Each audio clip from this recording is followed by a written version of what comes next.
જય મૂળ નિવાસી સાથીઓ, હું પંકજ દાફડા, અમરેલી BYM।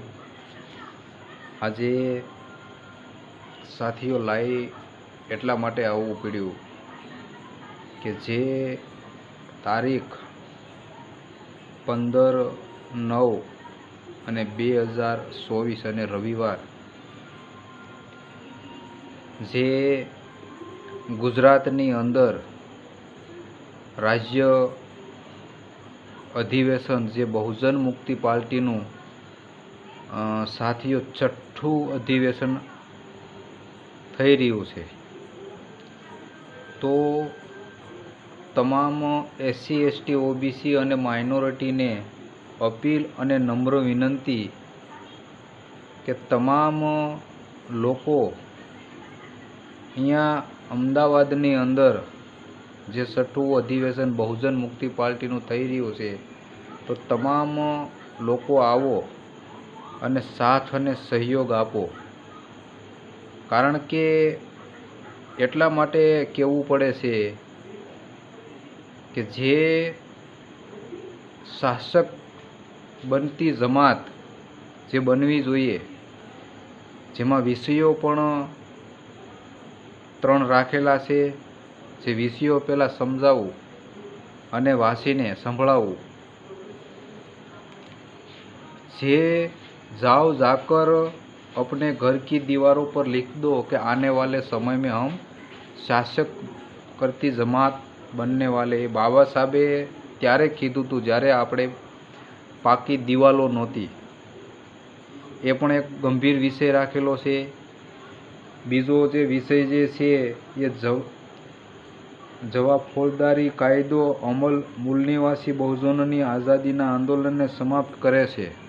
અને ત્રીજો જે EVM મશીન બહુજનોને શાસક બનતી જમાતમાં રોક લગાડે છે। સાથીઓ, આ જે 3 જે વિષયો જે છે એ વિષયો ગંભીર છે।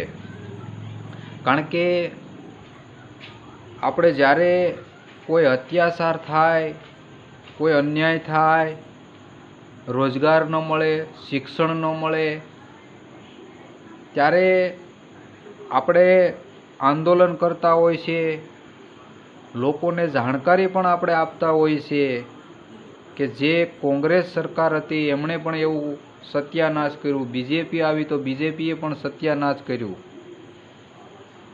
50-55 વર્ષ કોંગ્રેસે રાજ કર્યું, પછી 30 વર્ષથી BJP, છતાં જે બહુજન મૂળ નિવાસીની જે સમસ્યા છે એ સમસ્યાની અંદર કોઈ સુધારો નથી થતો। સુધારો નથી થતો એનું કારણ છે કે બ્રાહ્મણોની વ્યવસ્થા છે, સંવિધાન હોવા છતાં બ્રાહ્મણોની પાર્ટીઓ છે, બ્રાહ્મણોની સરકાર છે, અને આપણી એક પણ પાર્ટી દેશવ્યાપી કે રાષ્ટ્રવ્યાપી નથી।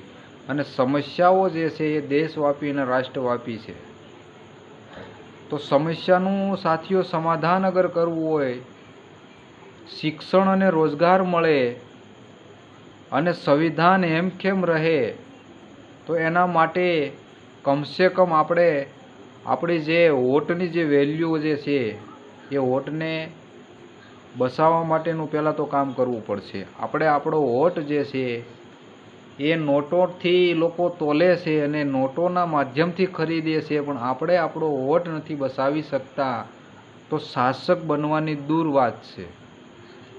તો પહેલાં તો આપણે આપણા વોટને બચાવીશું। અગર વોટ બચશે તો સંવિધાન બચશે, અને સંવિધાન બચશે તો હક અને અધિકારો મળશે। તો સાથીઓ, નાની નાની વાતો લઈને આપણે આંદોલન કરતા હોય છે, ધરણા પ્રદર્શન કરતા હોય છે, પણ જે સરકારની અંદર જઈને આપણા લોકો MP MLA ઘણા બધા છે, પણ એ પાર્ટીના માધ્યમથી ગુલામ છે અને પાર્ટીને અને બ્રાહ્મણોને મજબૂત કરવાનું કામ કરે છે। આપણે આપણા લોકો જરૂર છે, પણ એનું જે દિમાગ જે છે, એનું જે મગજ છે એ બ્રાહ્મણ અને બનિયાઓનું છે। તો સાથીઓ, કાશીરામે જે બહુજન સમાજ પાર્ટી બનાવી હતી અને લોકોને એવું લાગ્યું કે આવનારા સમયની અંદર આપણી સમસ્યાનું સમાધાન થશે, અને એ કાશીરામ ગયા પછી પણ બહુજન સમાજ પાર્ટી એક બ્રાહ્મણ પાર્ટી બની ગઈ. અને આજે જે પણ લોકો સાંસદને MLA બન્યા એમણે કોઈ કમી કે ખામી ન કાઢી કે ભાઈ બહુજન સમાજ પાર્ટીની અંદર શું કામ સતીશ મિશ્રાને રાખવામાં આવ્યો. તો સાથીઓ, એની સામે જે વિકલ્પ ઊભો કરવામાં આવ્યો એ બીજેપી કમજોર થવામાં આવી તો આમ આદમી ઊભી કરી દીધી. તો બ્રાહ્મણ અને બનિયાઓની પાર્ટી સાથીઓ જે મેદાનમાં જે છે, અને એ મેદાનમાં એટલા માટે સાથીઓ એ ઉતારે છે કે વાસ્તવમાં બહુજન મૂળ નિવાસી છે એમની સરકાર ન બનવી જોઈએ, અને જે જગ્યાએ એમની સરકારો બને છે એ રાષ્ટ્ર લેવલની કે દેશ લેવલની પાર્ટી નથી, ફક્ત ને ફક્ત રાજ્યની અંદર કે ક્ષેત્ર લેવલની અંદર છે. મહારાષ્ટ્રમાં લઈ લો, ઉત્તર પ્રદેશમાં ઘણી બધી જગ્યાએ, પણ એ રાજ્ય પૂરતી છે. SC ST OBCની પાર્ટીઓ છે, પણ રાજ્ય જે સમસ્યા દેશવ્યાપી છે SC ST OBC અને માઇનોરિટીની, એ કેન્દ્રમાં કબજો કરવો જોઈએ. એ કેન્દ્રમાં કબજો સાથીઓ નથી કરી રહ્યા, એટલા માટે એ પરિસ્થિતિ નિર્માણ થઈ છે. તો સાથીઓ, બહુજન મુક્તિ પાર્ટી જે છે એ મેદાનમાં અગર લાવવી હોય, આપણી જે સમસ્યાઓ જે છે સમસ્યાનું અગર સમાધાન કરવું હોય તો પહેલાં તો આપણે ગામડે ગામડે જઈને બહુજન મુક્તિ પાર્ટીની વાત પણ કરવી પડશે, પ્રસાર પણ કરવો પડશે, અને લોકોને માર્ગદર્શન અને જાણકારી પણ આપવી પડશે. જેવી રીતે કોંગ્રેસ 6 લાખ ગામડાઓમાં સાથીઓ પહોંચી અને આજે પણ એ કમજોર નથી, તો આપણે પણ સંગઠનના માધ્યમથી, વિચારધારાના માધ્યમથી અગર આપણે બહુજન મુક્તિ પાર્ટીનો આગળ આજે નહીં તો કાલે પણ એમનો પસાર કરવો પડશે, અને આપણી સમસ્યાનું સમાધાન તો જ થશે કે જે આપણે રાજનીતિકની અંદર હસ્તક્ષેપ કરવો પડશે. સામાજિકને લઈને ઘણા બધા સંગઠનો છે, સામાજિકનું કામ કરે છે, પણ રાજનીતિકની અંદર પણ સાથીઓ અગર સમસ્યાનું અગર સમાધાન કરવું હોય તો રાજનીતિકમાં પણ આવવું પડશે. તો સાથીઓ, બહુજન મુક્તિ પાર્ટીનું રાજ્ય અધિવેશન અમદાવાદની અંદર સાથીઓ થઈ રહ્યું છે, જે રૂક્ષ્મણીબેન ભાવસાર હોલ સાબરમતીની અંદર. તો તમામ લોકોને વિનંતી કરું છું, આહવાન કરું છું કે સાથીઓ આવો, આપણે સાથે મળીને બહુજન મુક્તિ પાર્ટીને મજબૂત બનાવીએ અને આવનારા સમયની અંદર આપણે શાસક કરતી જમાત બનીએ. એ વસ્તુ જરૂરી છે, કારણ કે એક હાથે ક્યારે તાળી નથી પડતી. તો આશા અને અપેક્ષા હંમેશા સાથીઓ સમાજ સાથે રહેશે,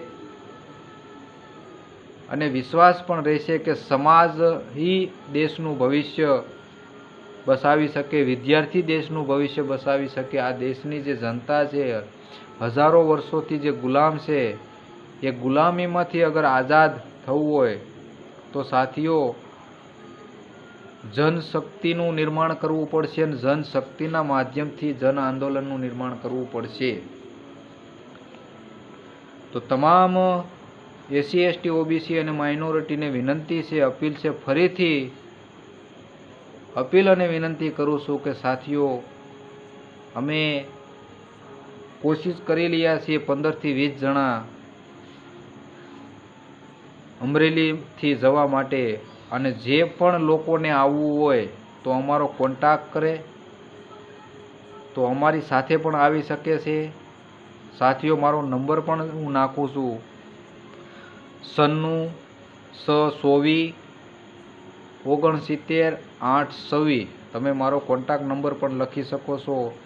અને બહુજન મુક્તિ પાર્ટીનું જે અધિવેશન થઈ રહ્યું છે, આપણે શિક્ષણ માટે, રોજગાર માટે ધ્રુજી રહ્યા, તો ક્યાંક ને ક્યાંક આપણે આવું માર્ગદર્શન મળશે અને આપણે સાથે મળીને જમીન લેવલનું કામ કરી શકશું. એટલું કહીને હું મારી વાતને સાથીઓ વિરામ આપું છું. કારણ કે મહાપુરુષોનું જે આંદોલન હતું એ આંદોલન હજી મને એવું લાગે છે કે ક્યાંક ને ક્યાંક દુશ્મનના માધ્યમથી આપણે ભટકી રહ્યા છીએ. તો એ આંદોલન ત્યારે જ પૂરું થશે જ્યારે આપણે મહાપુરુષોના માધ્યમથી મેદાનમાં ઉતરવું પડશે અને જમીન લેવલનું કામ કરવું પડશે અને લોકોને જાણકારી ખુદ ગામડે ગામડે જઈ અને આપવી પડશે. ત્યારે આપણી સમસ્યાનું સમાધાન થશે. સમસ્યાનું સમાધાન એમને એમ નથી થવાનું. જય ભીમ કે નમો બુદ્ધાય કહેવાથી પણ સમસ્યાનું સમાધાન નથી થવાનું. કારણ કે જ્યારે જેટલા પણ મહાપુરુષો થઈ ગયા એ સાથીઓ જમીન લેવલનું કામ કર્યું, પણ બ્રાહ્મણોના માધ્યમથી એમણે એમનું આંદોલન જે હતું એ સાથીઓ ભક્તિમાં રૂપાંતર કરી દીધું. અને આપણા લોકો એસસી એસટી ઓબીસી લોકો જે ભક્તિની અંદર રૂપાંતર થઈ ગયા અને ભક્તિના માધ્યમથી ભક્તિ કરે છે. અને ભક્તિ કરવાથી આઝાદી નથી મળી, મુક્તિ નથી મળવાની. એના માટે મહાપુરુષોને વાંચીને દિમાગમાં ઉતારીને આચરણમાં લાવવા પડશે અને લોકો સુધી, ઘર ઘર સુધી લોકો સુધી પહોંચાડવા પડશે. કારણ કે રાજનીતિક જે સાથીઓ જે વાત કરી લ્યો એ કોઈ અમારો લક્ષ્ય ને ઉદ્દેશ નથી. એ લક્ષ્ય ને ઉદ્દેશ નથી હોતો. કારણ કે સામાજિક જે મુવમેન્ટ હોય છે એના માધ્યમથી પરિવર્તન થાય છે અને પરિવર્તનના માધ્યમથી સત્તા જે હોય છે એમાં સફળતા મળે છે. અને સત્તા માટે અલગથી લડાઈ લડવાની નથી હોતી. સત્તા મફતમાં જે અંગ્રેજોના માધ્યમથી બ્રાહ્મણોને મળી એ જ માધ્યમથી આપણે મળવાની છે એક દિવસે. તો સાથીઓ, સત્તા મેળવવી એ જરૂરી છે, પણ સત્તા કઈ રીતે મળવી, કઈ રીતે મેળવવી એના માટે પણ સાથીઓ બહુ ઘણો બધો સંઘર્ષ કરવો પડે એમ છે. તો આપણે પાસે ફક્ત ને ફક્ત અત્યારે એક જ વિકલ્પ રહ્યો છે, ભારત મુક્તિ મોરચાના માધ્યમથી જે બહુજન મુક્તિ પાર્ટી. તો એ બહુજન મુક્તિ પાર્ટીના માધ્યમથી સાથીઓ આપણે આશ્વાસન મળે એ વાત નથી કરી રહ્યો, પણ આવનારા સમયની અંદર આપણા હક અને અધિકારો માટે પણ એ બહુજન મુક્તિ પાર્ટી લડશે. એટલું નહીં પણ સાથીઓ સ્ટેમ્પ પેપર ઉપર લખીને પણ બહુજન મુક્તિ પાર્ટી આપે છે. 60 થી 70 મુદ્દાઓ પણ એમાં હોય છે.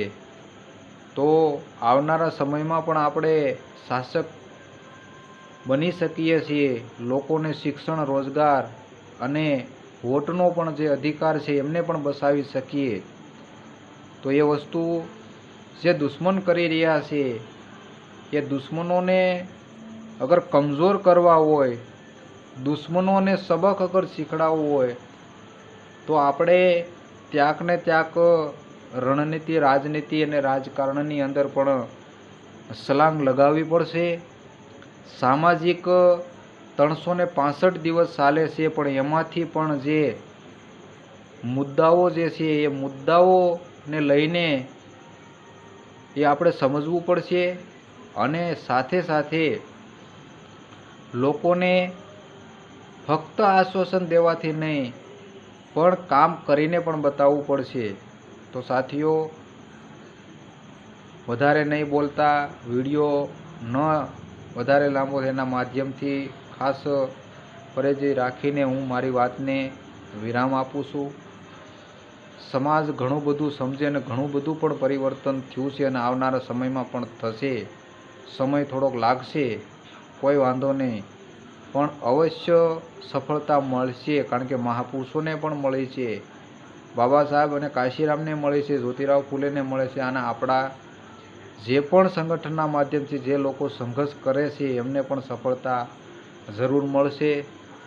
તો સાથીઓ, એટલી વાત કહીને હું મારી વાતને અહીંયા રોક લગાવું છું. અને તમે મારી વાતને સાંભળી એના માટે ખૂબ ખૂબ આભાર, ધન્યવાદ. વધારે પડતા શેર કરજો, જે સુધી પહોંચે ત્યાં સુધી. તમે મારી વાતને સાંભળી એના માટે ખૂબ ખૂબ આભાર, ધન્યવાદ. જય મૂળ નિવાસી, જય વિજ્ઞાન, જય ભારત, જય સંવિધાન, જય મૂળ નિવાસી.